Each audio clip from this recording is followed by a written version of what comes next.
गुरु रू प्यारी साध संगत जी, वाहिगुरु जी का खालसा वाहिगुरु जी की फतेह। भाई साहब भाई वीर सिंह जी की कमोलक रचना है श्री गुरु अंगद देव जी महाराज दे जीवन प्रसंग। आओ उसका अगला भाग सरवण करने की कोशिश करिए जी। 15वां है दिनचर्या। लाहौर दी संगत ने डिठा कि गुरु जी की दिनचर्या लगभग करतारपुर वांगू ही हो रही है, जिवें कि गुरु नानक देव जी दी सी। पहर रात रहंदी आप पलंग तो उठ के शरीरक क्रिया साध इशनान पानी करके अपने आसन ते बिराज के अपनी समाध विच मगन आनंद हो जाते हैं। जद प्रभात आउंदी है तां दीवान स्थान विच बलवंड आ शब्द दी चौंकी लाउंदा है ते गुरु जी दीवान विच आके निज सिंघासन ते बिराज जाते हैं। जद शब्द दी चौंकी हो चुकी तद जिस दुखिए पर दृष्टि आप दी पै जांदी उसदा दुख दूर हो जांदा। शब्द कीर्तन दे मगरों श्री गुरु नानक देव जी दे गुण अनुवाद साखियां ते जगत उपकार दी चर्चा विचार होंदी। होर वाधू गल दी आग्या नहीं सी होंदी। फिर बाहरों आए नवे सिख संगतां पेश होंदियां। जो सिख ऐसे आउंदे जो गुरु नानक देव जी नूं मिल चुके से तां आप उन्हां तो गुरु नानक देव जी की गलबात पुछदे सुनदे। जो कोई नवां आउंदा उस ते किरपा दृष्टि करदे। इस तरह लगभग पहर दिन चढ़ जांदा। इस तो मगरों लंगर तैयारी दी खबर आउंदी। भाई बुढ़ा अरदास करदा सबना समेत।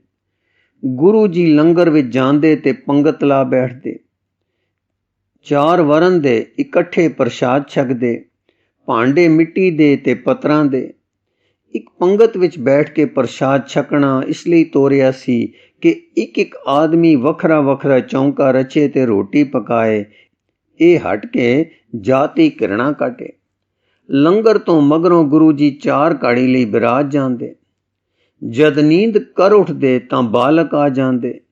आप उन्हां दियां खेलां देखदे ते कई वेर आप भी उन्हां नाल खेलदे। कदे कदे तीसरे पैर पहलवानां दी कुश्ती भी वेखदे। इस तो बाद दीवान सज जांदा ते बलवंड कीर्तन करदा। फिर कुछ चिर कथा हुंदी। संध्या वेले सोधर हो के लंगर हो जांदा। फिर गुरु जी अपने आसन ते ध्यान मगन हो जांदे ते पहर रात गए दे लगभग पलंग ते बिराज जांदे। इस तरह दे रंग वेख के कुछ दिनां मगरों लाहौर दी संगत टुर गई। गुरु जी दे प्रगट होण दी खबर सारे तुम गई सी। दूरों दूरों हुण सिख ते संगतां आउण लग पईयां। खडूर विच करतारपुर वाला रंग जम गया। कथा कीर्तन उपदेश नाम दी दात ते आत्म जीवन दी वंड दा परवाह टुर पिया। पर गुरु जी दा संकोच अलग थलग अपने रंग विच रहना, प्रवृत्ति विच निर्वृत्ति रंग खेडना इंज रहे जिवें कोई वन विच एकांतवासी रहंदा है। यथा इस प्रकार निस दिवस बितावे, सिखियन ते सतनाम जपावे। आपन ढिग माया व्यवहार, जिक्र न होन देत किस बार। हरक सोग जेतक बिदनाना, इनको सिखिया न करे बख्याना। इक रस बृत समान जिन केरी, राग न द्वैख मित्र नह बैरी। सदा आनंद प्रेम रस पागे, श्री नानक जस सो नित लागे। सूरज प्रकाश। 16वां है हुक्म ते कर्म। भाई बिरध जी दे पास एक सिख ने प्रश्न किया कि जी अज आसा दी वार विच रबाबी ने श्री गुरु अंगद देव जी दा सलोक लाया सी। ए जग सच्चे की है कोठड़ी, सच्चे का विचवास। इक ना हुक्म समाए ले, इक ना हुक्मे करे विनाश। इक ना भाणे कढ ले, इक ना माया विच निवास। ए पे आख न जा पई जे किसै आणे रास। नानक गुरमुख जानिए जां को आप करे प्रगास। इस सलोक तो मैनू ये संसा होया है बख्शे गुरु कि जद सब कुछ हुक्म ने करना है तां साडे की वस। असी कास नू कुछ करिए ते कीते तो डरिए क्यों। बिरध जी सुन के मुस्कुरा पे ते आखण लगे, सब कोई अपने कीते दी जिम्मेवारी तो भजना चाहुंदा है और बहाना भालदा है महापुरखां दे वाकां तो। ਵਾਕ ਹੁੰਦਾ ਕਿਸੇ ਪਰਥਾਏ ਹੈ ਤੇ ਲੋਕੀ ਲਾ ਲੈਂਦੇ ਹਨ ਕਿਸੇ ਹੋਰ ਪਰਥਾਏ, ਤੇ ਅਕਸਰ ਆਪਣੇ ਮਨ ਮੰਨੇ ਪਰਥਾਏ ਤੇ। ਮਹਾਰਾਜ ਜੀ ਦੇ ਇਸ ਵਾਕ ਦਾ ਪਰਥਾਏ ਤੇਰੇ ਕੀਤੇ ਜਾਂ ਕਰਨੇ ਤੋਂ ਉਚੇਰਾ ਤੇ ਵਿਸ਼ਾਲ ਹੈ। ਆਪ ਜੀ ਫਰਮਾਉਂਦੇ ਹਨ ਕਿ ਜਗਤ ਸੱਚੇ ਦਾ ਰਚਿਆ ਹੋਇਆ ਹੈ, ਰਾਜ ਵਾਂਗੂ ਨਹੀਂ ਜੋ ਘਰ ਉਸਾਰ ਕੇ ਆਪਣਾ ਪਿੰਡ ਚਲਾ ਜਾਂਦਾ ਹੈ, ਪਰ ਮਾਲਕ ਵਾਂਗੂ ਜੋ ਘਰ ਬਣਾ ਕੇ ਉਸ ਦੇ ਵਿੱਚ ਆਪ ਵਸਦਾ ਹੈ। ਕਿੰਤੂ ਉਹ ਘਰ ਦਾ ਮਾਲਕ ਘਰ ਲਈ ਬੱਧੇ ਨਿਯਮਾਂ ਦਾ ਕੈਦੀ ਵਾਂਗੂ ਬੰਦਾਇਮਾਨ ਨਹੀਂ। ਉਸ ਦਾ ਉਹ ਮਾਲਕ ਹੈ ਤੇ ਸੁਤੰਤਰ ਹੈ, ਅਰਥਾਤ ਉਹ ਮਾਲਕ ਹੈ ਜਿਸ ਨੂੰ ਘਰ ਬੰਦਾਇਮਾਨ ਨਹੀਂ ਕਰ ਰਿਹਾ। ਇਸ ਘਰ ਵਾਂਗੂ ਇਹ ਜਗਤ ਸਮਝ ਲਓ ਜੋ ਕਰਤਾ ਪੁਰਖ ਨੇ ਬਣਾਇਆ ਤੇ ਬਣਾ ਕੇ ਉਸ ਦਾ ਕਾਦਰ ਵੀ ਹੈ, ਸੁਤੰਤਰ ਮਾਲਕ ਦੀ ਹੈਸੀਅਤ ਵਿੱਚ। ਸੋ ਜਗਤ ਤਾਂ ਮਾਲਕ ਦੇ ਬਣਾਏ ਨਿਯਮਾਂ ਵਿੱਚ ਬੱਧਾ ਹੈ, ਪਰ ਉਹ ਜਗਤ ਮਾਲਕ ਨੂੰ ਕਿਸੇ ਨਿਯਮ ਵਿੱਚ ਨਹੀਂ ਬੰਨ੍ਹ ਸਕਦਾ। ਉਹ ਮਾਲਕ ਸੁਤੰਤਰ ਹੈ, ਸਵੈਛੰਦ ਹੈ। ਉਸ ਦੀ ਸਰਵ ਸ਼ਕਤੀਮਾਨਤਾ ਨੂੰ ਕੋਈ ਡੱਕ ਰੋਕ ਨਹੀਂ ਸਕਦਾ। ਇਉਂ ਸਮਝੋ ਕਿ ਜਗਤ ਜੋ ਉਸਨੇ ਰਚ ਦਿੱਤਾ ਹੈ ਉਹ ਉਸ ਨੂੰ ਹੱਦਬੰਦੀਆਂ ਵਿੱਚ ਨਹੀਂ ਬੰਨ੍ਹ ਸਕਦਾ। ਇਨਸਾਨੀ ਦਿਮਾਗ ਦੀਆਂ ਵਿਚਾਰੀਆਂ ਹੱਦਬੰਦੀਆਂ ਤੋਂ ਉਹ ਬੇਹੱਦ ਹੋਣ ਕਰਕੇ ਪਰੇ ਤੇ ਸੁਤੰਤਰ ਹੈ। ਉਸ ਦੇ ਕਰਨੇ, ਉਸ ਦੇ ਵਿਚਾਰ ਸਭ ਜੀਵ ਦੀ ਗਿਆਤ ਤੇ ਮਿਹਨਤੀ ਤੋਂ ਪਰੇ ਹਨ। ਉਹ ਅਮਿਤ ਦੇ ਹੋਣ ਕਰਕੇ ਅਮਿਤ ਹਨ, ਸੱਚੇ ਦੇ ਹੋਣ ਕਰਕੇ ਸੱਚੇ ਹਨ। ਸੱਚੇ ਤੇਰੇ ਕਰਨੇ ਸਰਬ ਵਿਚਾਰ, ਤੇ ਸਾਡੇ ਦਿਮਾਗ ਮਿਤ ਵਿੱਚ ਹਨ, ਇਸ ਲਈ ਉਸ ਦੇ ਵਿਚਾਰ ਕੀਤੇ ਕਰਨੇ ਸਾਡੇ ਲਈ ਹੁਕਮ ਨਾ ਕਹਿਆ ਜਾਈ ਅਕਥ ਹਨ। ਸਿੱਖ, ਫਿਰ ਸਾਨੂੰ ਕੁਝ ਥੋ ਪਤਾ ਨਹੀਂ ਲੱਗ ਸਕਦਾ।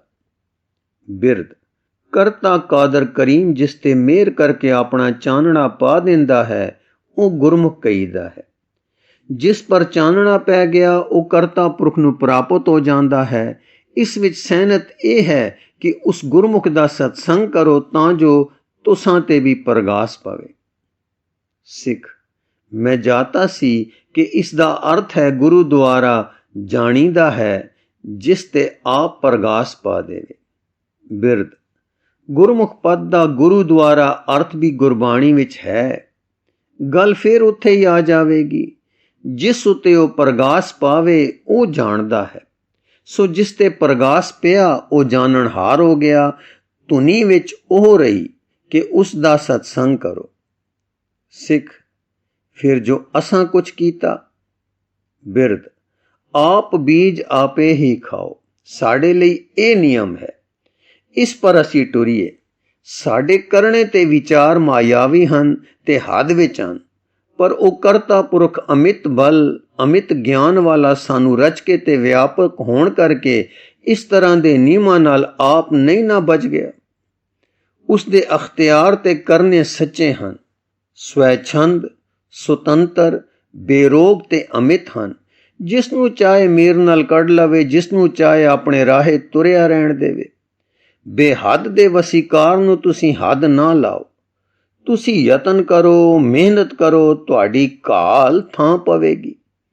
ਆਪਣੇ ਲਈ ਬੱਧੇ ਗਏ ਨਿਯਮਾਂ ਵਿੱਚ ਟੁਰੋ, ਪਰ ਇਹ ਨਾ ਸਮਝੋ ਕਿ ਇਸ ਨਾਲ ਉਸ ਸਰਬ ਸ਼ਕਤੀਮਾਨ ਦੀ ਮਿਹਰ ਨੂੰ ਰੋਕ ਪੈ ਗਈ ਹੈ। ਉਹ ਸਵੈਛੰਦ ਆਪਣੇ ਰਾਹੇ ਟੁਰੇਗੀ। ਕੀ ਜਾਣੀਏ ਤੁਸੀਂ ਕਿਰਪਾ ਪਾਤਰ ਬਣ ਜਾਣਾ ਹੈ। ਇਸ ਲਈ ਕਰੋ ਕਾਰ, ਸਭ ਕਰੋ ਹੀਲਾ, ਭਜਨ ਪਾਠ ਅਰਦਾਸ ਬੰਦਗੀ ਦਾ, ਪਰ ਨਾਲ ਹੀ ਟੇਕ ਰੱਖੋ ਮਿਹਰਾਂ ਤੇ। 17ਵਾਂ ਹੈ ਗੁਰਬਾਣੀ ਗੁਰਸਾਖੀ। ਪ੍ਰਾਣਾ ਤੋਂ ਪਿਆਰੇ ਗੁਰੂ ਦੇ ਵਿਛੋੜੇ ਮਗਰੋਂ ਗੁਰੂ ਅੰਗਦ ਦੇਵ ਜੀ ਦੇ ਪਹਿਲੇ ਦਿਨ ਤਾਂ ਮਾਈ ਵਿਰਾਈ ਦੇ ਘਰ ਪਿਆਰੇ ਦੀ ਯਾਦ ਵਿੱਚ ਨਿਮਗਨ ਬੈਠਿਆਂ ਬੀਤੇ। ਫਿਰ ਸੱਧ ਆਈ ਸੰਗਤ ਦੀ, ਸਾਡੇ ਵੱਲ ਵੀ ਧਿਆਨ ਕਰੋ।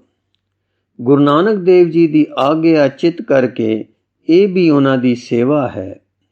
ਆਪ ਜਗਤ ਪ੍ਰੇਮ ਵਿੱਚ ਵੀ ਸਮਾਂ ਦੇਣ ਲੱਗ ਪਏ। ਇਹ ਜਗਤ ਪ੍ਰੇਮ ਆਪ ਦਾ ਕੀ ਸੀ? ਜਗਤ ਨਿਸਤਾਰਣ, ਜਿਵੇਂ ਤਾਰਦੇ ਸਨ ਸ੍ਰੀ ਗੁਰੂ ਨਾਨਕ ਦੇਵ ਜੀ। ਇਹ ਕੰਮ ਕਰਦਿਆਂ ਆਪ ਦਾ ਆਪਾ ਤਾਂ ਰਹਿੰਦਾ ਹੈ ਸੱਚੇ ਦੀ ਲਿਵ ਵਿੱਚ, ਤੇ ਫਿਰ ਆਏ ਜੀ ਨੂੰ ਵਰਸਾਏ ਕੇ ਟੋਰਦੇ ਹਨ। ਸ਼ਰਧਾ ਧਾਰ ਕੇ ਆਇਆ ਖਾਲੀ ਨਹੀਂ ਗਿਆ। ਇਉਂ ਹੋ ਰਹੇ ਹਨ ਦੋਵੇਂ ਕੰਮ। ਆਪਣੇ ਰੰਗ ਰਵੇ ਅਕੇਲਾ ਦਾ ਤੇ ਅਵਰੈ ਨਾਮ ਜਪਾਵੇ ਦਾ। ਹੁਣ ਆਪ ਜੀ ਇੱਕ ਨਵੇਂ ਕੰਮ ਦੇ ਚਾਅ ਵਿੱਚ ਆਏ, ਜਿਸ ਵਿੱਚ ਇੱਕ ਪਾਸੇ ਤਾਂ ਪਿਆਰੇ ਗੁਰੂ ਦੀ ਯਾਦ ਦਾ ਸਵਾਦ ਮੌਲ ਦਾ ਵੱਧਦਾ ਰਹੇ ਤੇ ਦੂਜੇ ਪਾਸੇ ਜਗਤ ਦਾ, ਉਸ ਸਮੇਂ ਦੇ ਜਗਤ ਦਾ ਤੇ ਅੱਗੋਂ ਆਉਣ ਵਾਲੇ ਜਗਤ ਦਾ ਹੁੰਦਾ ਰਹੇ ਨਿਸਤਾਰਾ। ਆਪ ਦੇ ਜੀਵ ਵਿੱਚ ਰਸ ਭਰੀ ਪ੍ਰੇਰਨਾ ਉਪਜੀ ਕਿ ਪਿਆਰੇ ਗੁਰੂ ਦੀ ਬਾਣੀ ਇੱਕ ਥਾਂ ਇਕੱਠੀ ਕੀਤੀ ਜਾਵੇ ਤੇ ਜੀਵਨ ਸਮਾਚਾਰ ਲਿਖੇ ਜਾਣ। ਇਸ ਕੰਮ ਲਈ ਲੋੜਾਂ ਸਨ ਤ੍ਰੈ: ਪਹਿਲਾ ਅੱਖਰ, ਦੂਸਰਾ ਬਾਣੀ ਤੇ ਤੀਸਰਾ ਜੀਵਨ ਸਮਾਚਾਰ। ਅੱਖਰ ਤਾਂ ਬਣ ਚੁੱਕੇ ਸਨ ਗੁਰਮੁਖੀ। ਇਹ ਵਿਉਂਤੇ ਸਨ ਆਪ ਹੀ ਗੁਰੂ ਅੰਗਦ ਦੇਵ ਜੀ ਨੇ ਗੁਰੂ ਨਾਨਕ ਦੇਵ ਜੀ ਦੇ ਹੀਨ ਹਯਾਤ ਤੇ। ਤਦੋਂ ਹੀ ਇਸ ਵਿੱਚ ਕੁਝ ਬਾਣੀ ਵੀ ਲਿਖੀ ਗਈ। ਇੱਕ ਪੋਥੀ ਗੁਰੂ ਨਾਨਕ ਦੇਵ ਜੀ ਦੀ ਗੁਰੂ ਅੰਗਦ ਦੇਵ ਜੀ ਪਾਸ ਹੈਗੀ ਵੀ ਸੀ, ਜਿਵੇਂ ਲਿਖਿਆ ਹੈ ਕਿ ਤੁਖਾਰੀ ਰਾਗ ਦੀ ਬਾਣੀ ਮਹੱਲਾ ਪਹਿਲਾ ਦੀ ਪੋਥੀ ਗੁਰੂ ਨਾਨਕ ਦੇਵ ਜੀ ਨੇ ਗੁਰੂ ਅੰਗਦ ਦੇਵ ਜੀ ਨੂੰ ਦਿੱਤੀ ਸੀ। ਆਸਾ ਦੀ ਵਾਰ ਸ਼ੇਖ ਬ੍ਰਹਮ ਯਾਨੀ ਇਬਰਾਹਿਮ ਫਰੀਦ ਦੇ ਗੱਦੀ ਨਸ਼ੀਨ ਅਤੇ ਦੁਨੀ ਚੰਦ ਪਰਥਾਏ ਹੋਈ ਸੀ। ਉਹ ਕੀਰਤਨ ਵਿੱਚ ਪ੍ਰਵਿਰਤ ਸੀ ਤੇ ਗੁਰੂ ਜੀ ਪਾਸ ਹੈ ਸੀ। ਹੋਰ ਇਕੱਠੀ ਕਰਨ ਦਾ ਪ੍ਰਬੰਧ ਇਹ ਕੀਤਾ ਕਿ ਜਿੱਥੇ ਬਾਣੀ ਦਾ ਪਤਾ ਸੀ ਜਾਂ ਲੱਗਾ ਮੰਗ ਕਰ ਘਾਲੀ। ਜਿਵੇਂ ਕੁਛ ਬਾਣੀ ਹਸੂ ਲੋਹਾਰ ਤੇ ਸ਼ੀਏ ਛੀਬੇ ਪਾਸ ਹੈ ਸੀ। ਫਿਰ ਜਦ ਕੋਈ ਗੁਰੂ ਨਾਨਕ ਪ੍ਰੇਮੀ ਆਇਆ ਤਾਂ ਉਸ ਤੋਂ ਪਤਾ ਕਰਨਾ ਕਿ ਤੁਸਾਂ ਪਾਸ ਕੋਈ ਗੁਰੂ ਕਾ ਸ਼ਬਦ ਜਾਂ ਬਾਣੀ ਹੈ। ਜਿਸ ਪਾਸ ਹੋਵੇ ਲੈ ਲੈਣੀ ਜਾਂ ਉਤਾਰਾ ਕਰਵਾ ਲੈਣਾ। ਜਿਸ ਤਰ੍ਹਾਂ ਮਲਹਾਰ ਦੀ ਵਾਰ ਦੀਆਂ 27 ਪੌੜੀਆਂ ਕਸ਼ਮੀਰ ਦੇ ਬ੍ਰਹਮਦਾਸ ਪਾਸ ਸ਼ਾਰਦਾ ਅੱਖਰਾਂ ਵਿੱਚ ਐ ਸਨ। ਜਦੋਂ ਦਰਸ਼ਨਾਂ ਨੂੰ ਆਇਆ ਤਾਂ ਇਹ ਵਾਰ ਉਸ ਤੋਂ ਮਿਲੀ। ਮਾਜ ਦੀ ਵਾਰ ਦੀਆਂ ਪੌੜੀਆਂ ਸੈਦੋਂ ਘੇਹੋਂ ਪਾਸ ਉਸ ਦੀਆਂ ਆਪਣੀਆਂ ਲਿਖੀਆਂ ਟਾਕਰੇ ਅੱਖਰਾਂ ਵਿੱਚ ਐ ਸਨ। ਇਸ ਸੈਦੋਂ ਘੇਹੋਂ ਨੇ ਰਾਮਕਲੀ ਮਹੱਲਾ ਪਹਿਲਾ ਦੀ ਕੁਛ ਬਾਣੀ ਵੀ ਲਿਖੀ ਸੀ, ਜੋ ਸਿੱਧਾਂ ਪਰਥਾਏ ਸੀ। ਯਥਾ ਜਿਤ ਦਰ ਵਸੈ, ਸੁਰਤ ਸ਼ਬਦ ਸਾਖੀ ਮੇਰੀ ਸਿੰਘੀ, ਸੁਣ ਮਾਛਿੰਦਰਾ ਨਾਨਕ ਬੋਲੇ ਆਦਿ। ਸੈਦਪੁਰ ਸੰਡਿਆਲੇ ਦੀ ਕਤਲ ਸਮੇਂ ਉਚਾਰੇ ਸ਼ਬਦ ਝਾੜੂ ਕਲਾਲ ਨੇ ਲਿਖ ਲਏ ਸਨ, ਉਸ ਪਾਸੋਂ ਮਿਲ ਪਏ। ਸਿੱਧ ਗੋਸ਼ਟ ਅਜਿੱਤੇ ਰੰਧਾਵੇ ਤੋਂ ਮਿਲੀ। ਵੈਸੇ ਤਾਂ ਗੁਰੂ ਜੀ ਤ੍ਰੈਕਾਲ ਗਏ ਸਨ। ਆਪ ਨੂੰ ਆਪਣੇ ਗੁਰੂ ਦੀ ਬਾਣੀ ਦਾ ਸਾਰਾ ਥਾਉ ਸੀ, ਪਰ ਇਨਸਾਨੀ ਨੁਕਤੇ ਤੋਂ ਜੋ ਪ੍ਰਬੰਧ ਕੀਤਾ ਸੀ ਸੋ ਇੱਥੇ ਥੋੜਾ ਦੱਸਿਆ ਹੈ। ਗੁਰੂ ਅੰਗਦ ਦੇਵ ਜੀ ਸ੍ਰੀ ਗੁਰੂ ਜੀ ਨੂੰ ਉਹਨਾਂ ਦੀ ਵੱਡੀ ਉਮਰੇ ਮਿਲੇ ਸਨ। ਇਸ ਕਰਕੇ ਆਪ ਜੀ ਨੇ ਗੁਰੂ ਜੀ ਦੀ ਪਹਿਲੀ ਉਮਰਾਂ ਦੇ ਸਮਾਚਾਰ ਆਪ ਨਹੀਂ ਸਨ ਵੇਖੇ ਹੋਏ। ਸੋ ਤੀਸਰਾ ਕੰਮ ਜੋ ਆਪ ਆਰੰਭਿਆ ਉਹ ਸੀ ਸ੍ਰੀ ਗੁਰੂ ਜੀ ਦੇ ਜੀਵਨ ਸਮਾਚਾਰ ਦਾ ਇਕੱਤਰ ਕਰਨਾ। ਆਪ ਜੀ ਨੇ ਬਾਲ ਲੀਲਾ ਦੇ ਸਮਾਚਾਰ ਤਲਵੰਡੀ ਤੋਂ ਇਕੱਠੇ ਕੀਤੇ। ਕੁਛ ਤਾਂ ਚਾਚਾ ਲਾਲੂ ਜੀ ਤੋਂ ਮਿਲੇ ਤੇ ਕੁਛ ਹੋਰਨਾਂ ਤੋਂ। ਕੁਝ ਸਮਾਚਾਰ ਮਗਰਲੇ ਭਾਈ ਬਾਲ ਜਾਂ ਬਾਲਾਂ ਤੋਂ ਮਿਲੇ, ਜਿਨ੍ਹਾਂ ਨੇ ਗੁਰੂ ਜੀ ਦੇ ਬਚਪਨ ਦੇ ਚੋਜ ਵੇਖੇ ਸਨ। ਉਹ ਸਾਖੀ ਸਨ, ਅਰਥਾਤ ਦੇਖਣਹਾਰ। ਜੋ ਵਾਰਤਾ ਅੱਖੀ ਡਿੱਠੀ ਇਹਨਾਂ ਨੇ ਲਿਖਾਈ, ਉਸ ਦਾ ਨਾਮ ਧਰਿਆ ਜਨਮ ਸਾਖੀ, ਅਰਥਾਤ ਜਨਮ ਸਮੇਂ ਜਾਂ ਬਾਲ ਲੀਲਾ ਦੀ ਅੱਖੀਂ ਦੇਖੀ ਹੋਈ ਉਗਾਹੀ ਜਾਂ ਗੱਲਬਾਤ। ਇਸ ਤੋਂ ਉਪਰੰਤ ਫਿਰ ਇਸ ਤਰ੍ਹਾਂ ਹੋਇਆ ਕਿ ਜਦੋਂ ਕੋਈ ਗੁਰੂ ਨਾਨਕ ਪ੍ਰੇਮੀ ਦਰਸ਼ਨਾਂ ਨੂੰ ਆਇਆ ਤਾਂ ਉਸ ਨਾਲ ਵਰਤੀ ਗੱਲਬਾਤ ਜਾਂ ਉਸ ਦੇ ਸਾਹਮਣੇ ਹੋਈ ਗੱਲਬਾਤ ਲਿਖਵਾ ਲਈ। ਪ੍ਰੇਮੀਆਂ ਦਾ ਆਉਣਾ ਸ੍ਰੀ ਗੁਰੂ ਨਾਨਕ ਦੇਵ ਜੀ ਦੀ ਜੀਵਨ ਯਾਤਰਾ ਦੇ ਸੰਮਤਵਾਰ ਦੇ ਕਰਮ ਅਨੁਸਾਰ ਤਾਂ ਨਹੀਂ ਸੀ ਨਾ ਹੁੰਦਾ। ਇਸ ਕਰਕੇ ਹਰ ਵਾਰਤਾ ਉੱਤੇ ਜੋ ਕਿਸੇ ਹੋਰ ਤੋਂ ਮਿਲੇ ਲਿਖਿਆ ਜਾਣਾ ਸਾਖੀ ਹੋਰ ਚੱਲੀ। ਇਸ ਤਰ੍ਹਾਂ ਜੋ ਪ੍ਰੇਮੀ ਸਫਰਾਂ ਵਿੱਚ ਨਾਲ ਰਹੇ ਸੇ, ਜਿਵੇਂ ਸੈਦੋ ਦੂਜੀ ਉਦਾਸੀ ਵਿੱਚ ਨਾਲ ਸੀ, ਤਾਂ ਉਹ ਹਾਲ ਉਸ ਤੋਂ ਲਿਖਵਾ ਲਿਆ। ਇਸ ਤਰ੍ਹਾਂ ਮਸਾਲਾ ਇਕੱਠਾ ਕਰਕੇ ਕਰਮਵਾਰ ਕੀਤਾ ਗਿਆ। ਪਹਿਲੀ ਸਾਖੀ ਦਾ ਨਾਮ ਜਨਮ ਸਾਖੀ ਲਿਖਿਆ ਹੋਣ ਕਰਕੇ ਸਾਰੀ ਦਾ ਨਾਮ ਹੋ ਗਿਆ ਜਨਮ ਸਾਖੀ ਤੇ ਅਰਥ ਤੋਂ ਹੋ ਗਿਆ ਜੀਵਨ ਚਰਿੱਤਰ। ਸੋ ਗੁਰੂ ਜੀ ਹਰ ਆਏ ਗਏ ਗੁਰੂ ਨਾਨਕ ਦੇਵ ਜੀ ਦੇ ਸਿੱਖ ਤੋਂ ਬਾਣੀ ਜਾਂ ਉਸ ਸਾਹਮਣੇ ਵਰਤੀ ਸਾਖੀ ਸੁਣਦੇ ਤੇ ਲਿਖਵਾ ਲੈਂਦੇ। ਪਰ ਇਸ ਤਰ੍ਹਾਂ ਦੇ ਕਾਰਜ ਕਰਦੇ ਵੀ ਲਿਖਿਆ ਹੈ ਕਿ ਆਪ ਜੀ ਵਿਸ਼ੇਸ਼ ਕਰਕੇ ਆਪਣੇ ਆਤਮਿਕ ਕੰਮਾਂ ਵਿੱਚ ਮਗਨ ਰਹਿੰਦੇ ਸੇ। ਯਥਾ ਸੋਰਠਾ ਸਤਿਗੁਰ ਬੇਪਰਵਾਹ ਸਦ ਅਲਿਪਤ ਜਗਮੋ ਰਹਿ, ਜਿਉ ਕਮਲ ਰਹਿ ਜਲ ਮਾਹੇ ਰਹੇ अपरस जगमो सदा। चौपाई तैं ऐसे जुगत दयाल रहें, भली बुरी जग सुने ना कहें। जे को बरन आश्रम मन धरै, सतगुरु संगत कभो न करे। चार बरन तहाँ एक समाना, न बिद निखेद पूरन मत ज्ञाना। तांते को समीप न पावै, मस्तक टेक दूर ते जावै। जो लोग बेद कुल भै नहीं तरै, हर की प्रेम भगत मन करे। सो सतगुर की संगत आवे, दरस परस परमारथ पावे। महिमा प्रकाश छंदाबंदी। 18वां है जोगी। शिवरात्रि फगणवदी 14 ਨੂੰ ਹੋਇਆ ਕਰਦੀ ਹੈ। ਇਸ ਦਿਨ ਇੱਕ ਬ੍ਰਤ ਆਉਂਦਾ ਹੈ ਜੋ ਸਰਵ ਸਾਧਾਰਨ ਲੋਕ ਵੀ ਕਰਦੇ ਹਨ, ਪਰ ਸ਼ਿਵ ਉਪਾਸ਼ਕ ਤੇ ਖਾਸ ਕਰਕੇ ਸਿੱਧ ਜੋਗੀ ਬੜੇ ਔਖੇ ਤਰੀਕੇ ਤੇ ਵਿਧੀਆਂ ਨਾਲ ਇਹ ਵਰਤ ਨਿਭਾਉਂਦੇ ਹਨ। ਕੁਛ ਚੋਟੀ ਦੇ ਵੱਡੇ ਜੋਗੀ ਇਹ ਵਰਤ ਰੱਖ ਤੇ ਫਿਰ ਉਪਾਰ ਕੇ ਸਨੇ ਸਨੇ ਟੁਰਦੇ। ਪਿੰਡਾਂ ਵਿੱਚ ਦੀ ਹੁੰਦੇ ਖਡੂਰ ਆ ਪਹੁੰਚੇ। ਹੁਣ ਚੇਤ ਚੱਲ ਰਿਹਾ ਸੀ ਤੇ ਰੁੱਤ ਗੁਲਾਬੀ ਹੋ ਰਹੀ ਸੀ। ਸਵੇਰਾਂ ਦੇ ਵੇਲੇ ਬੜੇ ਸੁਹਾਵਣੇ ਹੋ ਰਹੇ ਸੀ। ਦੀਵਾਨ ਵਿੱਚ ਆਸਾ ਦੀ ਵਾਰ ਦਾ ਭੋਗ ਪੈ ਚੁੱਕਾ ਸੀ, ਪਰ ਸ੍ਰੀ ਗੁਰੂ ਜੀ ਅਜੇ ਬੈਠੇ ਸਨ ਤੇ ਬਾਹਰੋਂ ਆਏ ਕੁਝ ਸਿੱਖ ਦਰਸ਼ਨ ਮੇਲੇ ਕਰਕੇ ਅਸੀਸਾਂ ਲੈ ਚੁੱਕੇ ਸੇ। ਕੁਛ ਪੇਸ਼ ਹੋ ਰਹੇ ਸੇ ਕਿ ਖਬਰ ਆਈ ਕਿ ਜੋਗੀਆਂ ਦੀ ਜਮਾਤ ਆਪ ਦੇ ਦਰਸ਼ਨ ਮੇਲੇ ਵਾਸਤੇ ਆਈ ਹੈ। ਭਾਈ ਬੁੱਢਾ ਜੀ ਨੇ ਉਹਨਾਂ ਦਾ ਆਦਰ ਕੀਤਾ ਹੈ ਤੇ ਤਪਿਆਣੇ ਉਹਨਾਂ ਦਾ ਡੇਰਾ ਕਰਵਾਇਆ ਹੈ, ਪਰ ਉਹ ਦਰਸ਼ਨਾਂ ਲਈ ਕਾਲੇ ਹਨ ਤੇ ਆ ਰਹੇ ਹਨ। ਇਹ ਗੱਲ ਹੋ ਹੀ ਰਹੀ ਸੀ ਕਿ ਜਮਾਤ ਆ ਗਈ। ਆਦੇਸ਼ ਆਦੇਸ਼ ਦੀ ਧੁਨੀ ਗੂੰਜ ਉੱਠੀ। ਸ੍ਰੀ ਗੁਰੂ ਜੀ ਨੇ ਬੜੇ ਆਦਰ ਨਾਲ ਜਮਾਤ ਦਾ ਸਵਾਗਤ ਕੀਤਾ ਤੇ ਮਿੱਠੇ ਬਚਨਾਂ ਨਾਲ ਜਿਉਂ ਆਇਆ ਕਰਕੇ ਆਇਆਂ ਦਾ ਮਨ ਤੋਖਿਆ। ਸਿੱਧ ਹੁਣ ਸਭਾ ਵਿੱਚ ਬੈਠ ਗਏ ਤੇ ਖੇਮ ਕੁਸਲ ਦੀ ਪੁੱਛ ਦੁਵੱਲੀ ਚੰਗੇ ਆਦਰ ਨਾਲ ਹੋਈ। ਫਿਰ ਸਿੱਧ ਗੁਰੂ ਨਾਨਕ ਗੁਣ ਗਿਆਨ ਕਰਦੇ ਰਹੇ। ਫਿਰ ਜੋਗੀਆਂ ਨੇ ਸਿਆਣਪ ਨਾਲ ਗੱਲ ਨੂੰ ਆਪਣੇ ਪ੍ਰਯੋਜਨ ਦੀ ਸਿੱਧੀ ਵੱਲ ਮੋੜ ਲਿਆ, ਜੋ ਗੁਰੂ ਅੰਗਦ ਦੇਵ ਜੀ ਨੂੰ ਪਰਤਾਵਣੇ ਦਾ ਸੀ। ਤੇ ਗੱਲਬਾਤ ਇਸ ਪ੍ਰਕਾਰ ਦੀ ਛਿੜ ਪਈ। ਇੱਕ ਸਿੱਧ ਗੁਰੂ ਨਾਨਕ ਸਾਰੀ ਆਯੂ ਅਚੁੱਕ ਰਹੇ, ਪਰ ਆਪ ਅੱਗੇ ਝੁੱਕ ਕੇ ਸੁਣੇ ਹਨ। ਕਿਸ ਅੱਗੇ ਝੁੱਕ ਕੇ ਉਸਦੇ ਦਰਸ਼ਨ ਦੀ ਆਕਾਂਖਿਆ ਸੀ, ਸੋ ਹੁਣ ਪੂਰਨ ਹੋਈ। ਕਿਸ ਗੁਣ ਕਰ ਝੁੱਕੇ, ਇਹ ਜਾਣਨੇ ਦੀ ਲਾਲਸਾ ਹੈ।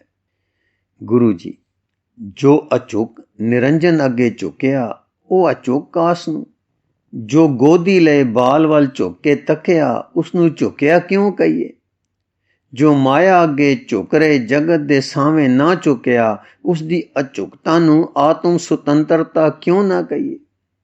ਸਿੱਧ ਅਚਰਜ ਹੋ ਕੇ ਆਪ ਦੀ ਵਾਕ ਰਚਨਾ ਤੇ ਯਥਾਰਥ ਵਕਤਰਤਾ ਤਦਰੂਪ ਹਨ। ਧੰਨ ਹੋ, ਕਹੋ ਕਿਸ ਗੁਣ ਰਜਾਇਆ ਗੁਰੂ ਨੂੰ। ਗੁਰੂ ਜੀ ਗੁਣਾਂ ਦੇ ਸੋਮੇ ਨੂੰ ਸੰਪੂਰਨ ਗੁਣਹੀਨਤਾ ਦੇਖ ਕੇ ਆਪਣੇ ਉਮਾਹੂ ਗੁਣਾਂ ਨਾਲ ਭਰ ਦੇਣ ਦਾ ਚਾਅ ਆ ਗਿਆ। ਜਿਵੇਂ ਉਮਾਹੂ ਵਗ ਰਹੀ ਆੜ ਭਰ ਦੇਂਦੀ ਏ ਤਰੱਟੀ ਵਟ ਵਾਲੇ ਖੇਤ ਨੂੰ। ਸਿੱਧ ਵਾਹ ਵਾਹ, ਪ੍ਰਸੰਨ ਕਰ ਦਿੱਤਾ ਨੇ। ਧੰਨ ਹੋ, ਚਿੱਤ ਉਛਲਦਾ ਏ ਕਿ ਆਪ ਨੂੰ ਯੋਗ ਵਿਭੂਤੀਆਂ ਨਾਲ ਭਰ ਦੇਈਏ। ਗੁਰੂ ਜੀ ਅਨੁਗ੍ਰਹਿ ਹੈ। ਰੀਝੇ ਹੋ ਤਾਂ ਪੁੱਛ ਕੇ ਦਾਤ ਕਰਨੀ, ਜੋ ਮੰਗਾ ਸੋ ਦੇਣਾ। ਸਿੱਧ ਦੱਸੋ ਕਿਹੜੀ ਸ਼ੈ ਵਿਸ਼ੇਸ਼ ਪਸੰਦ ਹੈ। ਗੁਰੂ ਜੀ ਗਰੀਬੀ।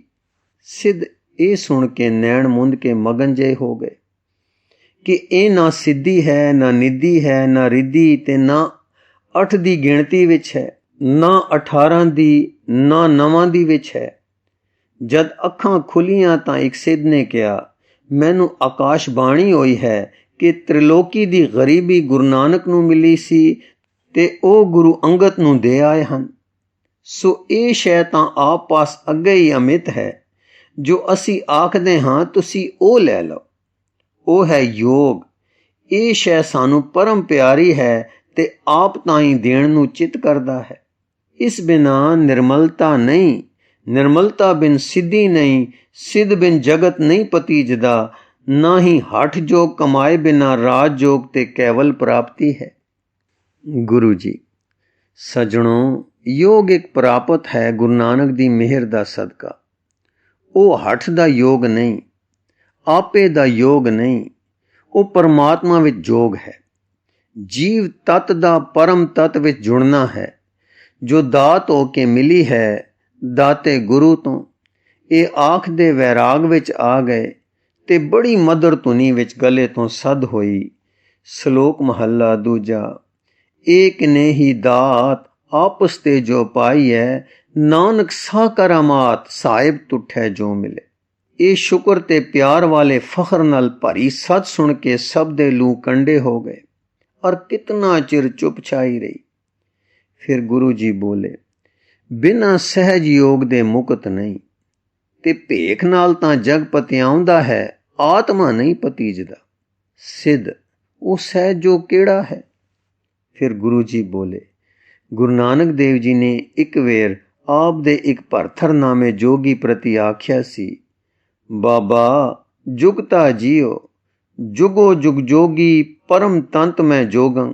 ਹਾਂ, ਇਉਂ ਫਰਮਾਇਆ ਸੀ ਕਿ ਸਤਿਗੁਰੂ ਅਰਸ਼ਾਂ ਕੁਰਸ਼ਾਂ ਦੇ ਮਾਲਕ ਨੇ। ਆਸਾ ਮਹੱਲਾ ਪਹਿਲਾ। ਗੁਰ ਕਾ ਸ਼ਬਦ ਮਨੈ ਮੈਂ ਮੁੰਦਰਾ, ਖਿੰਤਾ ਖਿਮਾ ਹੰਡਾਵੋ, ਜੋ ਕਿਛ ਕਰੈ ਭਲਾ ਕਰ ਮਾਨੋ, ਸਹਿਜ ਜੋਗ ਨਿਧ ਪਾਵੋ। ਬਾਬਾ ਜੁਗਤਾ ਜੀਓ, ਜੁਗੋ ਜੁਗ ਜੋਗੀ ਪਰਮ ਤੰਤ ਮੈਂ ਜੋਗੰ। ਅੰਮ੍ਰਿਤ ਨਾਮ ਨਿਰੰਜਨ ਪਾਇਆ, ਗਿਆਨ ਕਾਇਆ ਰਸ ਭੋਗੰ। ਰਹਾਉ शिव नगरी में आसन बैसो, कल्प त्यागी बादं। सिंगी शब्द सदा तुन सो है, अहनस पूरे नादं। पत विचार ज्ञान मत डंडा, वर्तमान विभूतंग। हर की रत रह रास हमारी, गुरमुख पंथ अतीतंग। सगली जोत हमारी समया, नाना वरन अनेकंग। कौ नानक सुन भरथर जोगी, पार ब्रह्म लिव एकंग। ਸੋ ਗੁਰੂ ਬਖਸ਼ੇ ਜੋਗ ਦਾ ਸਰੂਪ ਇਹ ਹੈ। ਫਿਰ ਗੁਰੂ ਬਾਬੇ ਜੀ ਨੇ ਇੱਕ ਵੇਰ ਲੱਛਣ ਆਖੇ ਸਨ ਕਿ ਐਸਾ ਜੋਗੀ ਸਮਦ੍ਰਿਸ਼ਟਾ ਹੋਵੇਗਾ, ਉਸ ਵਿੱਚ ਰਾਗ ਦੁਐਖ ਨਹੀਂ ਰਹੇਗਾ। ਜਿਸ ਵਿਖੇ ਰਾਗ ਦੁਐਖ ਨਹੀਂ, ਉਹ ਸਭ ਦਾ ਭਲਾ ਮੰਗੇਗਾ। ਇਸ ਕਰਕੇ ਜੋਗੀ ਦਾ ਇੱਕ ਲੱਛਣ ਸਭ ਦੇ ਭਲੇ ਵਿੱਚ ਜੀਉਣਾ ਹੈ। ਫਿਰ ਐਸੇ ਜੋਗੀ ਦਾ ਮਨ ਸੰਸੇ ਬਿਰਤੀ ਤੋਂ ਪਾਰ ਹੋ ਜਾਏਗਾ, ਉਸ ਦਾ ਮਨ ਟਿਕ ਜਾਏਗਾ। ਜੇ ਦੌੜੇਗਾ ਤਾਂ ਉਹ ਬਨ ਬਹਾ ਲੇਗਾ। ਉਹ ਬ੍ਰਹਮਲੇ ਵਿੱਚ ਜੀਵਨ ਤੋਂ ਮਾਨੋ ਜੋਗੀ ਜਗਤ ਵਾਸ਼ਨਾ ਤ੍ਰਿਸ਼ਨਾ ਦੇ ਜੀ ਉਠਿਆਂ ਜਿਉਂਦੇ ਜੀ ਮਰਿਆ ਹੋਇਆ ਰਹੇਗਾ ਤੇ ਨਿਰਭਉ ਪਦ ਤੇ ਖੇਡੇਗਾ। ਉਸ ਦੀ ਬਿਰਤੀ ਸਹਿਜ ਰਸ ਵਿੱਚ ਟਿਕੀ ਰਹੇਗੀ। ਇਹ ਸਭ ਕੁਝ ਗੁਰੂ ਬਾਬੇ ਨੇ ਦੱਸਿਆ ਕਿ ਮਾਇਆ ਵਿੱਚ ਵਸਦਿਆਂ ਮਾਇਆ ਦੇ ਮਾੜੇ ਅਸਰ ਤੋਂ ਬਚੇ ਰਹਿਣ ਵਾਲੇ ਗ੍ਰਸਤੀ ਜੀਵਨ ਵਿੱਚ ਹੀ ਪ੍ਰਾਪਤ ਹੋ ਜਾਂਦਾ ਹੈ। ਇਸ ਜੋਗ ਦੀ ਪ੍ਰਾਪਤੀ ਦੀ ਜੁਗਤ ਇਹੋ ਦੱਸੀ ਹੈ ਗੁਰੂ ਬਾਬੇ ਨੇ। ਸਤਿਗੁਰੂ ਨੂੰ ਮਿਲ ਕੇ ਨਾਮ ਪ੍ਰਾਪਤੀ ਕਰ ਲੈਣੀ, ਸੰਸੇ ਨਿਵਰਤ ਕਰ ਲੈਣੇ ਤੇ ਮਨ ਨੂੰ ਵਾਸ਼ਨਾ ਤੋਂ ਵਰਜਦੇ ਰਹਿੰਦਿਆਂ ਨਾਮ ਦੀ ਕਮਾਈ ਕਰਨੀ। ਹੋਰ ਜੋ ਪੇਖ ਮਾਤਰ ਜੋਗ ਧਾਰਨਾ ਹੈ ਉਹ ਜੋਗ ਨਹੀਂ। ਤੁਸੀਂ ਵਿਚਾਰਵਾਨ ਹੋ, ਸਿੱਧ ਹੋ। ਖਿਮਾ ਕਰਨੀ ਜੋ ਆਮ ਜੋਗੀ ਫਿਰ ਰਹੇ ਹਨ, ਉਹ ਗੋਦੜੀ ਡੰਡਾ ਸਵਾਹ ਜਾਂ ਵਿਭੂਤ ਮਲ ਲੈਣੀ, ਮੁੰਦਰਾ ਪਾ ਲੈਣੀਆਂ, ਕੰਨ ਪੜਵਾ ਕੇ ਜਾਂ ਸਿਰ ਮੁਨਾ ਕੇ ਘੋਨ ਮੋਨ ਹੋ ਜਾਣ ਨੂੰ, ਜਾਂ ਸਿੰਘੀ ਲੈ ਕੇ ਉਸ ਵਿੱਚੋਂ ਨਾਦ ਵਜਾਉਂਦੇ ਫਿਰਨ ਨੂੰ ਜੋਗ ਸਮਝ ਬੈਠੇ ਹਨ। ਕੋਈ ਮਸਾਣਾ ਵਿੱਚ ਜਾ ਬੈਠੇ ਤੇ ਕੋਈ ਤਾੜੀਆਂ ਲਾਉਣ ਮਾਤਰ ਨੂੰ, ਜਾਂ ਤੀਰਥਾਂ ਤੇ ਮੇਲਿਆਂ ਪੁਰਬਾਂ ਪਰ ਫਿਰਦੇ ਰਹਿਣ ਨੂੰ ਜੋਗ ਸਮਝ ਕੇ ਘਰੋਂ ਘਾਟੋਂ ਗਏ ਗੁਜ਼ਰੇ ਹੋ ਗਏ ਹਨ। ਇਹ ਪ੍ਰਤੱਖ ਆਪ ਹੀ ਦੇਖ ਲਓ, ਵਰਤਾਰਾ ਵਰਤ ਰਿਹਾ ਹੈ।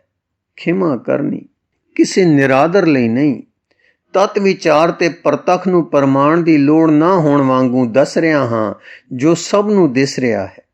ਦੂਸਰੇ ਜੋ ਸੱਜਣ ਹਠ ਜੋਗ ਕਰਦੇ ਹਨ, ਉਹ ਅਕਸਰ ਵਿਭੂਤੀਆਂ ਦੀ ਪ੍ਰਾਪਤੀ ਲਈ ਕਰਦੇ ਹਨ, ਕੁਝ ਉਮਰਾਂ ਲੰਮੇਰੀ ਲਈ ਕਰਦੇ ਹਨ। ਉਹ ਪਰਮਾਤਮ ਦੇਵ ਨਾਲ ਜੁੜਨਾ ਨਹੀਂ, ਉਹ ਤਾਂ ਮੁੜ ਕਿੜ ਕੇ ਮਾਇਆ ਦੇ ਗੇੜ ਵਿੱਚ ਹੀ ਰਹਿਣਾ ਹੈ। ਹਾਂ, ਜਿਨ੍ਹਾਂ ਨੂੰ ਵੈਰਾਗ ਹੋਇਆ ਹੈ ਤੇ ਫਿਰ ਵਿਭੂਤੀਆਂ ਤੋਂ ਵੀ ਵੈਰਾਗ ਹੋਇਆ ਹੈ, ਉਹ ਫਿਰ ਰਾਜ ਜੋ ਕਮਾਉਂਦੇ ਹਨ ਤਾਂ ਆਪੇ ਵਿੱਚ ਜੁੜਦੇ ਹਨ। ਪਰ ਐਸੇ ਸੱਜਣ ਅਕਸਰ ਬਣਾ ਪਰਬਤਾਂ ਵਿੱਚ ਜਾ ਵਸਦੇ ਹਨ।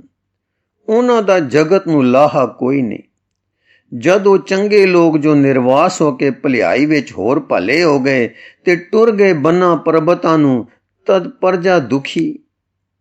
क्योंकि जद प्रजा विचों चंगे आदमी निकल जाते हैं तो फिर पिछे साधारण लोग दुख पावन नूं रह जाते हैं। जे ऐसे विरले जोगी विचे रहण ते भलियाई करनी सिखालण ते प्रजा दा दुख सुख वंडण ते उच्च जीवन दी जाच दसण तां जगत विच सुख वरते ते जोगी दे जोग दा कुछ लाहा मिले। सिद्ध ये सच है कि कई मखट्टू घर दे कमां तो रुस के जोगी आ बनदे ते मंग पिन के खाण नूं जोग समझ लैंदे हन।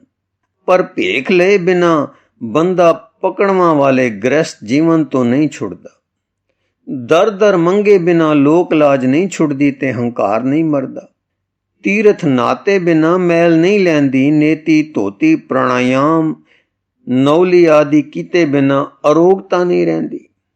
सिद्धि नहीं प्राप्त होंदी, एकांतवास बिन बिरती नहीं जुड़दी, सो सभे साधन अवश्य। गुरु जी गुरु नानक देव जी ने फरमाया सी कि मेरा तन ही फकीरी वेश है, मेरा मन ही मंदिर है, मेरे अंदर ही तीरथ है। इस तीरथ विच नाम दे अभ्यास रूपी इशनान करदा हां। इस दे तुफैल करतार दा नाम मेरे प्राणा विच आ वसिया है। इस तरह मेरा मन दयाल वाहिगुरु दे प्यार विच विन हो गया। इहो साधन है जो गृहस्थ दे विचे ही सारे साधन सार देंदा है। इहो प्राप्ति है जो विच बैठे ही हो जांदी है। सिद्ध जीओ जी, अंतरात्मे परमात्मा नाल मिलने दा नाम योग होना चाहिदा है। सिद्ध ये नवी परीक्षा है, नवा तजर्बा है जो गुरु नानक ने करना पाया है कि गृहस्थ विच निर्वाण होवे। उन्हां कीता है, तुसी कर वेखो। साडी जाचे घर छड्डना ही बनदा है, परमार्थ प्राप्ति एकांत वास बिना नहीं हो सकती। हाँ सच्ची असां सुनिया है कि आप जी गुरु नानक दी उचारी बाणी जो थां पर थां होई है इकट्ठी करके पोथी तैयार कर रहे हो या कर लई है। जे आप जी उदासी ना मनो तां की मैं पुछ लवां कि वेद बाणी दे हुंदियां होर बाणी दी की लोड़ सी, ते गुरु जी दे वेले वेले बचन उचारे उपदेश दा काम तदों तां दे गए, हुण इकट्ठे करके एक होर बाणी बनण दा की लाभ। गुरु जी अपने अडोल सहज टिकाव विच गल्लां कर रहे से। सुन के जरा गौं नाल तके ते फिर उससे अपनी धीमी आवाज विच बोले, तुसां जी ने वेद ते शास्त्री रचनावां पढ़ियां हो सन, उन्हां विच पाप पुन दी विचार है, कथा हन, कहानियां हन। फिर उस पाप पुन दे विचारां विच किकूं दान देना, किकूं कर्म फल लेना हुंदा है, दिता किकूं लईदा है, लिया किकूं देईदा है, किकूं कीते कर्मां अनुसार नरक ते स्वर्ग विच निवास पाईदा है। दूजे उदों गल सिੱਖੀ दी है, जातां उपजाता दियां किस्मां दी ते भरम सिੱਖ लैंदा है। उन्हां तो संसार ਉੱਚੀਆਂ ਤੇ ਪਵਿੱਤਰ ਜਾਤਾਂ ਤੇ ਨੀਵੀਆਂ ਤੇ ਅਪਵਿੱਤਰ ਜਾਤਾਂ ਦੇ ਫਰਕ ਕਰਨੇ ਦਾ ਇਹਨਾਂ ਫਰਕਾਂ ਵਿੱਚ ਹੀ ਪਿਆ ਭਟਕਦਾ ਹੈ। ਗੱਲ ਕੀ ਵਰਣ ਆਸ਼ਰਮ ਤੇ ਕਰਮ ਕਾਂਡ ਇਹ ਹੈ ਤਾਲੀਮ ਉਸ ਬਾਣੀ ਦੀ ਜਿਸ ਨੂੰ ਤੁਸੀਂ ਵੇਦਾਂ ਦੀ ਆਖਦੇ ਹੋ ਜਾਂ ਕਹਿ ਲਈਏ ਕਿ ਵੇਦਾਂ ਦੁਆਰਾ ਆਈ ਕੇ ਰਚੀ ਗਈ ਹੈ। ਕਰਮ ਹਉ ਆਸ਼ਰਿਤ ਕਰਦੇ ਹਨ, ਵਰਣ ਆਸ਼ਰਮ ਨਾਲ ਹਉ ਵੱਧਦੀ ਹੈ ਜਾਂ ਵਧੇਰੇ ਪਿੰਡੀ ਆਉਂਦੀ ਹੈ। ਹਉ ਟੁੱਟਦੀ ਹੈ ਗਿਆਨ ਨਾਲ। ਗਿਆਨ ਪ੍ਰਾਪਤ ਹੁੰਦਾ ਹੈ ਪਰਮਾਤਮਾ ਦੇਵ ਉਤੇ ਪਿਆਰ ਨਾਲ, ਧਿਆਨ ਜੋੜਨ ਤੇ ਤਦਰੂਪ ਹੋ ਜਾਣ ਨਾਲ। ਧਿਆਨ ਜੁੜਦਾ ਹੈ ਸਾਈਂ ਲਿਵ ਲਾਵਣ ਨਾਲ, ਲਿਵ ਲੱਗਦੀ ਹੈ ਨਾਮ ਨਾਲ। ਗੁਰੂ ਨਾਨਕ ਦੇਵ ਜੀ ਸਨ ਆਪ ਸਾਈਂ ਨਾਲ ਮਿਲੇ ਗੋਬਿੰਦ ਰੂਪ। ਸੋ ਗੁਰੂ ਨਾਨਕ ਦੇਵ ਜੀ ਨੂੰ ਨਾਮ ਨਾਲ ਸਾਈਂ ਲਿਵ ਵਿੱਚ ਅਨੰਨ ਪ੍ਰੇਮ ਦੁਆਰਾ ਜੁੜਿਆ ਧਿਆਨ ਵਿੱਚ ਇਹ ਬਾਣੀ ਪ੍ਰਾਪਤ ਹੋਈ ਹੈ ਜੋ ਉਹਨਾਂ ਆਖੀ ਤੇ ਮੈਂ ਸੰਚੇ ਕਰ ਰਿਹਾ ਹਾਂ। ਇਹ ਬ੍ਰਹਮ ਗਿਆਨ ਹੈ ਜੋ ਉਹਨਾਂ ਨੂੰ ਧਿਆਨ ਮਗਨਤਾ ਜਾਂ ਸਮਾਧੀ ਵਿੱਚ ਮਿਲਿਆ ਹੈ। ਇਹ ਬਾਣੀ ਗੁਰਮੁਖ ਤੇ ਗੋਬਿੰਦ ਰੂਪ ਗੁਰੂ ਨਾਨਕ ਨੇ ਉਚਾਰੀ ਹੈ। ਇਹ ਅਮਰ ਕਰਤਾ ਦੀ ਬਾਣੀ, ਅੰਮ੍ਰਿਤ ਬਾਣੀ ਅਮਰ ਹੈ, ਅਮਰ ਕਰਨੇ ਹਾਰੀ ਹੈ, ਅੰਮ੍ਰਿਤਵਤ ਮਿੱਠੀ ਹੈ। ਗੁਰਮੁਖਾਂ ਨੇ ਇਸ ਨੂੰ ਸਮਝਿਆ ਹੈ। ਜਿਨ੍ਹਾਂ ਤੇ ਇਸ ਦੀ ਬਖਸ਼ਿਸ਼ ਹੋਈ ਹੈ, ਇਸ ਬਾਣੀ ਵਿੱਚ ਤਤ असली आत्मसारता ਦਾ ਵਰਣਨ ਹੈ। ਅਰਥਾਤ ਇਹ ਸ਼ੁੱਧ ਗਿਆਨ ਹੈ ਤੇ ਗਿਆਨ ਪ੍ਰਾਪਤੀ ਦਾ ਵਸੀਲਾ ਭਗਤੀ, ਪ੍ਰੇਮ ਤੇ ਨਾਮ ਸਿਖਾਲਦੀ ਹੈ। ਫਿਰ ਇਹ ਸਿਖਾਲਦੀ ਹੈ ਕਿ ਕਰਤਾਰ ਆਪਣੇ ਹੁਕਮ ਨਾਲ ਸ੍ਰਿਸ਼ਟੀ ਨੂੰ ਸਾਜਦਾ ਹੈ, ਊਚ ਨੀਚ ਦੀ ਸੂਕ ਕਾਸ ਨੂੰ, ਤੇ ਆਪਣੇ ਹੁਕਮ ਵਿੱਚ ਜਗਤ ਮਰਿਆਦਾ ਨੂੰ ਟੋਰਦਾ ਹੈ, ਸਭ ਦੀ ਪਾਲਣਾ ਕਰਦਾ ਹੈ ਤੇ ਸੰਭਾਲਦਾ ਵੇਖਦਾ ਹੈ। ਤਾਂ ਵਖੇਵੇਂ ਕਿਉਂ? ਇਉਂ ਜਦ ਹੁਕਮ ਦੀ ਪਛਾਣ ਹੋ ਜਾਂਦੀ ਹੈ ਤਾਂ ਹਉਮੈ ਟੁੱਟ ਜਾਂਦੀ ਹੈ। ਤੁਸੀਂ ਵਿਚਾਰ ਲਓ ਕਿ ਮੁਕਤੀ ਪ੍ਰਾਪਤ ਹੋਣ ਤੋਂ ਪਹਿਲਾਂ ਹਉਮੈ ਟੁੱਟਣੀ ਜ਼ਰੂਰੀ ਹੈ ਕਿ ਨਹੀਂ? ਇਸ ਗੁਰਬਾਣੀ ਨਾਲ ਹਉਮੈ ਟੁੱਟਦੀ ਹੈ। ਸੋ ਇਹ ਸਿੱਧਾ ਰਾਹ ਸਾਈਂ ਮੇਲ ਦਾ ਦੱਸਦੀ ਹੈ। ਇਸੇ ਕਰਕੇ ਉਚਾਰੀ ਗਈ ਸੀ ਤੇ ਇਸੇ ਕਰਕੇ ਹੁਣ ਦੇ ਤੇ ਆਉਣ ਵਾਲੇ ਜਗਤ ਦੇ ਉਧਾਰ ਲਈ ਤੇ ਸੁਖੈਨ ਉਧਾਰ ਲਈ ਇਸ ਬਾਣੀ ਨੂੰ ਇਕੱਠਾ ਕਰਨਾ ਜ਼ਰੂਰੀ ਹੈ। ਪਰਜਾ ਨੂੰ, ਜਨਤਾ ਨੂੰ ਅਗਿਆਨ ਤੋਂ ਇਸਨੇ ਚੱਕ ਕੇ ਗਿਆਨਮਈ ਤੇ ਸੁਖੀ ਕਰ ਦੇਣਾ ਹੈ। ਸਿੱਧ ਜੀਓ, ਦੇਖੋ ਸ੍ਰੀ ਗੁਰੂ ਨਾਨਕ ਦੇਵ ਜੀ ਨੇ ਆਪ ਫਰਮਾਇਆ ਸੀ, वेद पुकारे पुन पाप सुर्ग नरक का बीओ, जो भी जैसो उगवै खांदा जाने जियो। सिद्ध काला हो के वेद दियां उपनिषदां ਗਿਆਨ ਪ੍ਰਤੀਪਾਦਨ ਕਰਦੀਆਂ ਹਨ। ਗੁਰੂ ਜੀ, ਗੁਰੂ ਬਾਬੇ ਦੇ ਸ਼ਲੋਕ ਦੀਆਂ ਬਾਕੀ ਸਤਰਾਂ ਵੀ ਸਰਵਣ ਕਰ ਲਓ ਜੀਓ। ਸ੍ਰੀ ਗੁਰੂ ਜੀ ਫਰਮਾਉਂਦੇ ਹਨ, ਗਿਆਨ ਸਲਾਹੇ ਵੱਡਾ ਕਰ ਸੱਚੋ ਸੱਚਾ ਨਾਉ, ਸਚ ਬੀਜੈ ਸਚ ਉਗਵੈ ਦਰਗਹਿ ਪਾਈਐ ਥਾਉ। वेद व्यापारी ज्ञान रास कर्मी पल्ले होए, नानक रासी बाहरा लद न चलिया कोय। सिद्ध की तात्पर्य है? गुरु जी, वेद तां सुरग दी प्राप्ति ते नरक तों बचण दे रस्ते दसदा है ते दोहां दा कारण पुन ते पाप दसदा है। जो जैसा बीज बीजेगा ओह कुछ उगेगा ते उसदा फल बीजण वाला जीव अवश्यमेव खावेगा। वेद कर्म मार्ग ਦੀ ਮਤ ਦਿੰਦਾ ਹੈ, ਪਰੰਤੂ ਗਿਆਨ ਇਹ ਗੱਲ ਦੱਸਦਾ ਹੈ ਕਿ ਸੱਚੇ ਪਰਮੇਸ਼ਰ ਨੂੰ ਵੱਡਾ ਕਰਕੇ ਭਾਵ ਬਹੁਤ ਹੀ ਵੱਡਾ ਜਾਣ ਕੇ ਉਸ ਦੀ ਸਿਫਤ ਸਲਾਹ ਕਰੋ ਤੇ ਉਸ ਸੱਚੇ ਦਾ ਨਾਮ ਜੋ ਸੱਚਾ ਹੈ ਉਸ ਨੂੰ ਪਕੜੋ। ਭਾਵ ਸੱਚੇ ਦੇ ਨਾਮ ਦਾ ਅਭਿਆਸ ਕਰੋ। ਸੋ ਕਰਮ ਕਾਂਡ ਦੇ ਨਿਰੇ ਕਰਮ ਮਾਤਰ ਬੀਜਣ ਦੀ ਥਾਂ ਇਸ ਸੱਚੇ ਦੇ ਨਾਮ ਤੇ ਹਰੀ ਜਸ ਦਾ ਸੱਚ ਰੂਪੀ ਬੀਜ ਬੀਜੋ, ਫਿਰ ਸੱਚ ਉਪਜੇਗਾ। ਅਰਥਾਤ ਸਤ ਸਰੂਪ ਪਰਮਾਤਮਾ ਪ੍ਰਾਪਤ ਹੋਵੇਗਾ, ਜਿਸ ਕਰਕੇ ਸੱਚੇ ਦੀ ਦਰਗਾਹ ਵਿੱਚ ਥਾਂ ਪ੍ਰਾਪਤੀ ਹੋਵੇਗੀ, ਉਸ ਦੇ ਸਰੂਪ ਵਿੱਚ ਨਿਵਾਸ ਮਿਲੇਗਾ। ਨਾਥ ਜੀ, ਨਿਰੇ ਵੇਦ ਵਿੱਚ ਤਾਂ ਗਿਆਨ ਨਹੀਂ ਸੀ, ਪਰ ਗਿਆਨ ਮਾਰਗ ਜਦ ਟੁਰਿਆ ਤਾਂ ਵੇਦ ਨੇ ਆਪਣੀ ਕਰਮ ਦੀ ਸ਼ੈਲੀ ਵਿੱਚ ਉਪਨਿਖਦਾਂ ਨੂੰ ਵਿਧਾਨ ਦਾ ਨਾਮ ਦੇ ਕੇ ਆਪਣੇ ਨਾਲ ਜੋੜ ਕੇ ਗਿਆਨ ਦੀ ਰਾਸ ਵੀ ਪਾ ਲਈ। ਸੋ ਗਿਆਨ ਹੁਣ ਵੇਦ ਨਾਲ ਵੀ ਹੋ ਗਿਆ ਨੇ, ਪਰ ਗਿਆਨ ਦੀ ਦਾਤ ਕਰਤਾਰ ਦੀ ਕਰਮ ਦੀ ਨਦਰ ਬਖਸ਼ਿਸ਼ ਨਾਲ ਕਰਤਾ ਪੁਰਖ ਤੋਂ ਸਿੱਧੀ ਮਿਲਦੀ ਹੈ। ਇਹ ਕਿਸੇ ਦੀ ਕੈਦ ਵਿੱਚ ਨਹੀਂ ਹੈ। ਉਸੇ ਸਾਈਂ ਦੀ ਨਦਰ ਕਰਮ ਨਾਲ ਤਤਵ ਗਿਆਨ ਦੀ ਰਾਸ ਗੁਰੂ ਨਾਨਕ ਦੇਵ ਜੀ ਨੂੰ ਸੁੱਤੇ ਸਿੱਧ ਪ੍ਰਾਪਤ ਹੈ, ਜਿਸ ਬਾਣੀ ਵਿੱਚ ਉਹ ਪ੍ਰਤੀਪਾਦਿਤ ਹੈ। ਉਹ ਅਸੀਂ ਇਕੱਤਰ ਕਰ ਰਹੇ ਹਾਂ।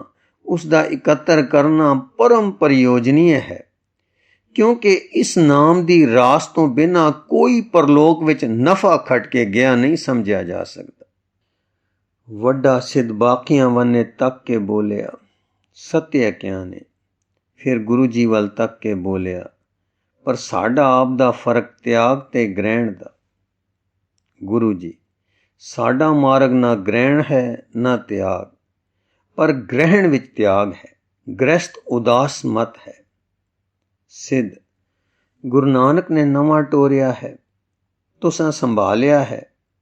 ਅਸੀਂ ਦੂਰ ਤੋਂ ਆਏ ਸਾਂ ਦੇਖਣ ਕਿ ਜੋ ਕਠਿਨ ਤੇ ਨਵੀਨ ਪੱਧਰ ਗੁਰੂ ਨਾਨਕ ਨੇ ਟੋਰੀ ਹੈ, ਉਸ ਨੂੰ ਆਪ ਤਾਂ ਸੰਭਾਲਿਆ, ਉਹ ਸਮਰੱਥ ਸੀ, ਮਗਰੋਂ ਦੂਜਾ ਕੌਣ ਸੰਭਾਲੇਗਾ।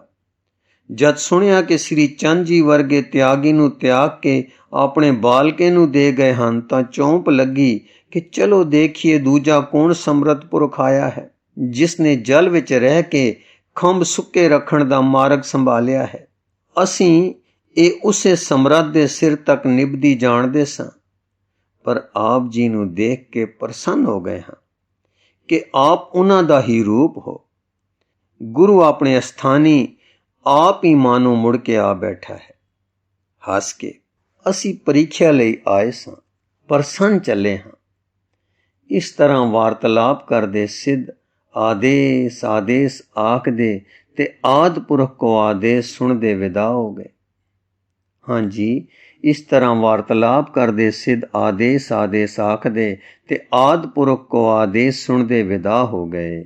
ਗੁਰੂ ਰੂਪ ਪਿਆਰੀ ਸਾਧ ਸੰਗਤ ਜੀ, ਇਸ ਲਿਖਤ ਦਾ ਅਗਲਾ ਹਿੱਸਾ ਆਪ ਜੀ ਨੂੰ ਅੱਗੇ ਪੜ੍ਹ ਕੇ ਸਰਵਣ ਕਰਾਉਣ ਦੀ ਕੋਸ਼ਿਸ਼ ਕਰਾਂਗੇ ਜੀ।